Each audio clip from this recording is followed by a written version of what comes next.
Hello everyone, welcome back to Himachal success book. आज हम discuss करेंगे 8 से 15 अप्रैल 2022 के हिमाचल प्रदेश के करंट अफेयर्स।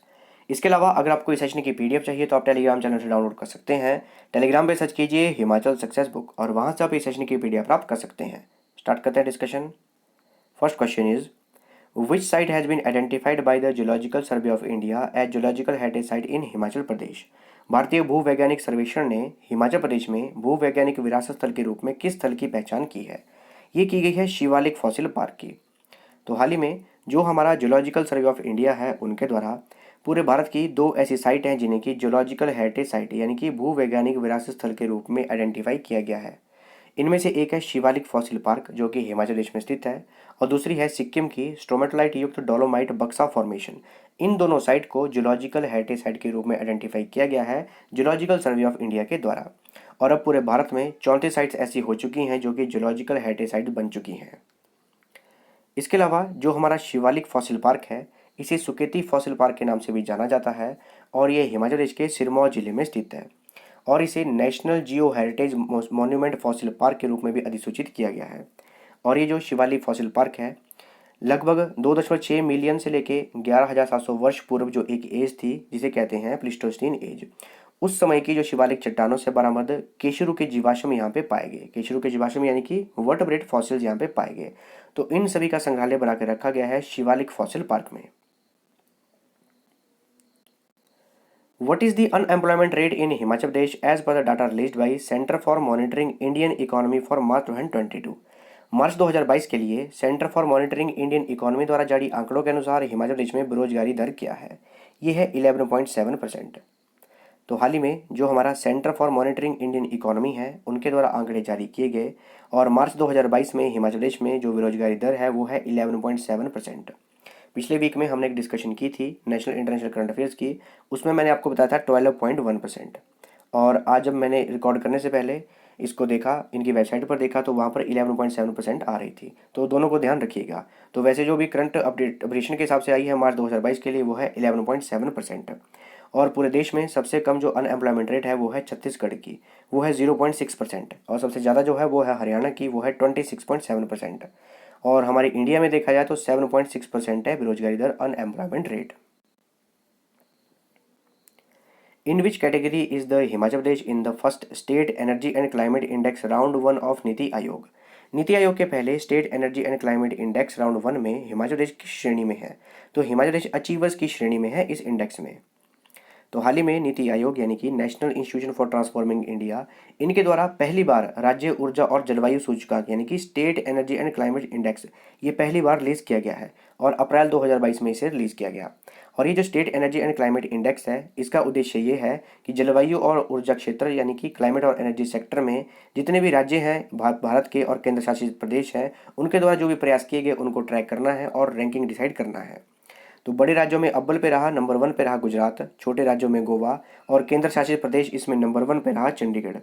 और फ्रंट रनर्स में 11 स्टेट और यूटीज़ को रखा गया है। अचीवर्स में है 11 और हिमाचल प्रदेश भी अचीवर्स की लिस्ट में है। और एस्पायरेंट कैटेगरी में जो है 13 स्टेट और यूटीज़ हैं। The Union Road and Transport Ministry has approved an amount of 1093 crores for the construction of 4 lane from Dehradun to which city of Sirmaur district? केंद्रीय सड़क एवं परिवहन मंत्रालय द्वारा देहरादून से सिरमौर जिले के किस शहर तक 4 लेन निर्माण के लिए 1093 करोड़ की राशि मंजूर की गई है? तो उत्तराखंड में है देहरादून, वहाँ से सिरमौर जिले के नाहन तक एक 4 लेन बनाया जाएगा और 1093 करोड़ रुपए की राशि मंजूर की गई है। और इसके लिए एक ट्वीट जारी किया गया था जो हमारे केंद्रीय सड़क एवं परिवहन मंत्री हैं नितिन गडकरी उनके द्वारा। Which team won the title of 50th Senior Women's National Handball Championship held in Hyderabad? Hyderabad में आयोजित की गई 50वीं वरिष्ठ महिला राष्ट्रीय हैंडबॉल प्रतियोगिता का खिताब किस टीम ने जीता है? ये जीता है हिमाचल प्रदेश की टीम ने और फाइनल में हिमाचल प्रदेश की टीम ने इंडियन रेलवेज की टीम को हराया था। Himachal Pradesh cabinet has approved to extend the state industrial development policy 2019 till which date?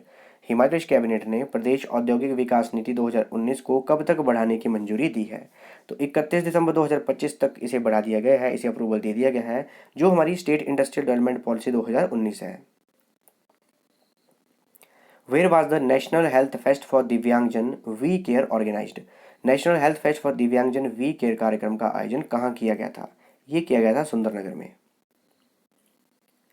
In which district the historical Dhummu Shah Dadhi fair a symbol of honesty is organised? ईमानदारी का प्रतीक ऐतिहासिक धुम्मू शाह दाढ़ी मेले का आयोजन किस जिले में किया जाता है? तो ये किया जाता है कांगड़ा जिले में। Recently who has been elected as a member of the national committee on dam safety?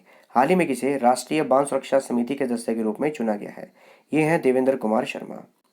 तो देवेंद्र कुमार शर्मा ये हिमाचल प्रदेश विद्युत नियामक आयोग यानी कि Himachal Pradesh electricity regulatory commission के अध्यक्ष हैं और इन्हें राष्ट्रीय बांध सुरक्षा समिति यानी कि national committee on dam safety इसका सदस्य बनाया गया है। और जो हमारा जल शक्ति मंत्रालय है केंद्र सरकार का, उनके द्वारा 3 वर्ष की अवधि के लिए विशेष सदस्य बनाया गया है देवेंद्र कुमार शर्मा को। How many springs have been approved by the Forest Department for a pilot project to use the water of the springs for irrigation and drinking water? झरनों के पानी को सिंचाई और पेयजल के लिए इस्तेमाल करने के लिए वन विभाग ने कितने झरनों को पायलट प्रोजेक्ट के रूप में उपयुक्त माना है? तो 60 झरने ऐसे हैं जिन्हें कि उपयुक्त माना गया है कि उनके पानी को इरिगेशन और ड्रिंकिंग पर्पज के लिए उपयोग किया जाएगा। Where has the first hi-tech martyr memorial of Himachal Pradesh been built? Himachal Pradesh का पहला हाईटेक शहीद स्मारक कहाँ बनाया गया है? ये बनाया गया है बिलासपुर में। तो बिलासपुर शहर में एक ईंट शहीद के नाम इस अभियान के तहत हिमाचल प्रदेश का पहला हाईटेक शहीद स्मारक बनाया गया है और इसका उद्घाटन किया हिमाचल प्रदेश के गवर्नर राजेंद्र विश्वनाथ अर्लेकर ने। और संग्रहालय 147 शहीदों का इतिहास दर्शाता है। इसके अलावा इस संग्रहालय में यहाँ पर ही हिमाचल प्रदेश का सबसे ऊंचा राष्ट्रीय ध्वज जो कि 147 फीट का है उसे भी फहराया गया है। How many years have been completed since the establishment of Lawrence school Sanawar in Solan district? Solan जिले के लॉरेंस स्कूल सनावर की स्थापना के कितने वर्ष पूरे हो गए हैं? तो 175 ईयर्स कंप्लीट हो चुके हैं लॉरेंस स्कूल सनावर जो कि सोलन जिले में स्थित है उसके इस्टेब्लिशमेंट के। और सोलन जिले में स्कूल स्थित है और इसकी स्थापना 15 अप्रैल 1847 को हुई थी और 175 यानी कि 175 ईयर्स कंप्लीट हो चुके हैं इसकी स्थापना को। Which NGO working to help the stray animals has been honored with प्रेरणा स्रोत award 2022 on the occasion of Himachal day? आवारा पशुओं की मदद के लिए काम कर रहे किस एनजीओ को हिमाचल दिवस के अवसर पर प्रेरणा स्रोत पुरस्कार 2022 से सम्मानित किया गया है? ये किया गया है क्रांति को। तो हाल ही में 15 अप्रैल 2022 को हिमाचल दिवस के उपलक्ष्य पर प्रेरणा स्रोत पुरस्कार दिए गए और 10 को ये पुरस्कार दिया गया। इनमें से एक है पुलिस ऑर्केस्ट्रा हिमाचल की पुलिस का जो बैंड है उसका नाम है हारमोनी ऑफ द पाइन्स। आवारा पशुओं की मदद कर रहे एक एनजीओ है वो है क्रांति। इस एनजीओ का नाम है क्रांति और इसके फाउंडर हैं धीरज महाजन। इन्हें यह अवार्ड दिया गया। भारत के प्रथम मतदाता किन्नौर जिला के कालपा के श्याम शरण नेगी, मंडी जिला के जोगिंदर निवासी टेकचंद भंडारी, स्वर्गीय पद्मश्री बाबा इकबाल सिंह और इनकी तरफ से ये भेंट किया गया, ये दिया गया जगजीत सिंह को, पद्मश्री विद्यानंद सरेक, पद्मश्री ललिता वकील, प्रसिद्ध लेखक डॉक्टर गौतम शर्मा, डॉक्टर प्रतीशु गुर्देरिया और विजय राज उपाध्याय, इन सभी को प्रेरणा स्रोत पुरस्कार से सम्मानित किया गया है। इसमें सबसे इंपॉर्टेंट ये है कि आवारा पशुओं की मदद करने वाले एनजीओ जिसका नाम है क्रांति, इसे भी ये अवार्ड दिया गया है। The state level Himachal day function was celebrated eight which place on 15 अप्रैल 2022? राज्य स्तरीय हिमाचल डे समारोह का आयोजन 15 अप्रैल 2022 को किस स्थान पर किया गया? तो कहाँ मनाया गया? इसे चंबा में मनाया गया। तो मुख्यमंत्री जयराम ठाकुर ने चंबा जिला के चंबा चौगान में 75th राज्य स्तरीय हिमाचल दिवस समारोह की अध्यक्षता की और ये मनाया गया 15 अप्रैल 2022 को। और इसमें कुछ घोषणाएं भी की, जैसे कि हिमाचल पथ परिवहन निगम की बसों में महिला यात्रियों को 50% की छूट दी जाएगी। 1 जुलाई 2022 से सभी विद्युत उपभोक्ताओं को जो भी इलेक्ट्रिसिटी कंज्यूमर हैं उन्हें 125 यूनिट तक जीरो बिल की सुविधा प्रदान की जाएगी। और ग्रामीण क्षेत्र में जो भी लोग रह रहे हैं सभी परिवारों को कोई भी पानी का बिल नहीं लिया जाएगा, यानी कि उन्हें पानी फ्री कर दिया गया है। In collaboration with which newspaper organization, the Himachal Pradesh Language, Art and Culture Department has organized Bazm-e-Mushaira in Shimla? Himachal Pradesh भाषा कला और संस्कृति विभाग ने किस समाचार पत्र संगठन के सहयोग से शिमला में बज़म-ए-मुशायरा का आयोजन किया है? तो ये किया गया दैनिक जागरण के सहयोग से। तो जो हमारा हिमाचल प्रदेश भाषा कला और संस्कृति विभाग है उन्होंने दैनिक जागरण के सहयोग से शिमला के गेटी थिएटर में बज़म-ए-मुशायरा इसको ऑर्गेनाइज किया था। इन विच डिस्ट्रिक्ट कुणाल पथरी टेम्पल इज सिचुएटेड? कुणाल पथरी मंदिर किस जिले में स्थित है? तो ये कांगड़ा जिले में स्थित है और हाल ही में मुख्यमंत्री जयराम ठाकुर वहां गए थे।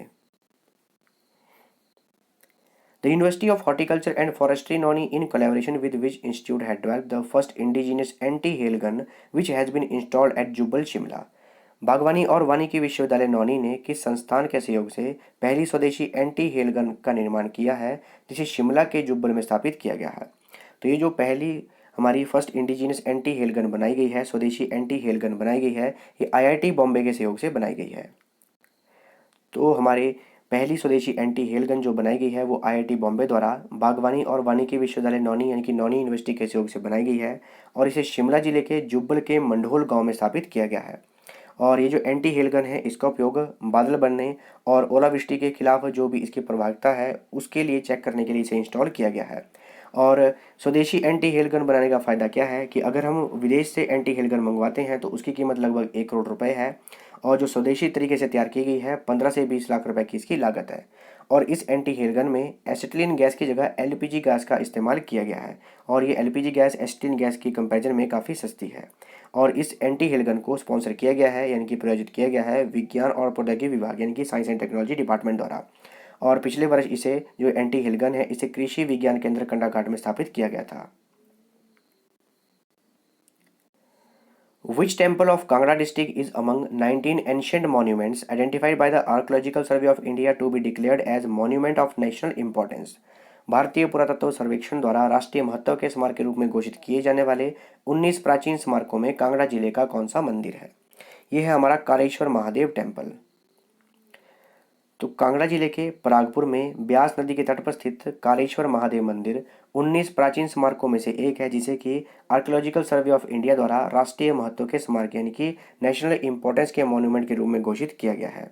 और पूरे भारत के 19 स्मारकों को ये घोषित किया गया है, उनमें से ये एक है।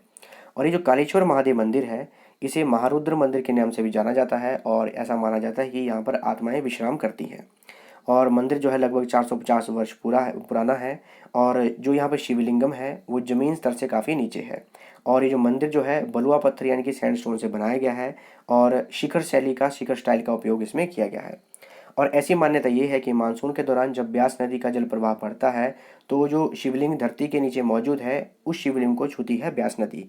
और ऐसा भी माना जाता है कि जो शिवलिंग है वो अर्धनारीश्वर यानी कि भगवान शिव और माता पार्वती का एक संयुक्त रूप है जिसे कहते हैं अर्धनारीश्वर, उसका ये रूप है। और कई स्थानीय लोग ऐसा भी कहते हैं कि ये जो मंदिर है ये हरिद्वार जितना पवित्र स्थान है यहाँ पे। और कोविड-19 के टाइम पर भी लोगों ने अपने परिजनों का अंतिम संस्कार यहीं पे किया था। इसके अलावा जो मॉन्यूमेंट्स ऑफ नेशनल इंपॉर्टेंस है जिन्हें कि आर्कियोलॉजिकल सर्वे ऑफ इंडिया द्वारा डेजिग्नेट किया गया है, तो अब हिमाचल प्रदेश में टोटल 44 हो चुके हैं और पूरे इंडिया में देखा जाए सबसे ज़्यादा है उत्तर प्रदेश में, वो है 741। Next is which of the following has been conferred with CIDC Vishwakarma award 2022 in the category of the corona warriors award and partners in progress? News में से किसे कोरोना वॉरियर्स अवार्ड और पार्टनर्स इन प्रोग्रेस की श्रेणी में CIDC Vishwakarma पुरस्कार 2022 से सम्मानित किया गया है? ये किया गया है सतलुज जल विद्युत निगम लिमिटेड फाउंडेशन को। Which University of Himachal Pradesh has secured 46th rank nationally in Green Institutional Ranking 2022? Himachal Pradesh के किस विश्वविद्यालय ने हरित संस्थागत रैंकिंग 2022 में राष्ट्रीय स्तर पर 40वीं रैंक हासिल की है? ये की है इटर्नल यूनिवर्सिटी जो कि बाडू साहिब में स्थित है। तो जो हमारी ranking framework for sustainable institution of India है उनके द्वारा ग्रीन इंस्टीट्यूशनल रैंकिंग 2022 रिलीज की गई है। इसमें चितकारा यूनिवर्सिटी इसका 20वां रैंक है, जेपी यूनिवर्सिटी इसका 29वां रैंक है और इटर्नल यूनिवर्सिटी जो कि सिरमौर के बाडू साहिब में स्थित है इसका 46वां रैंक है।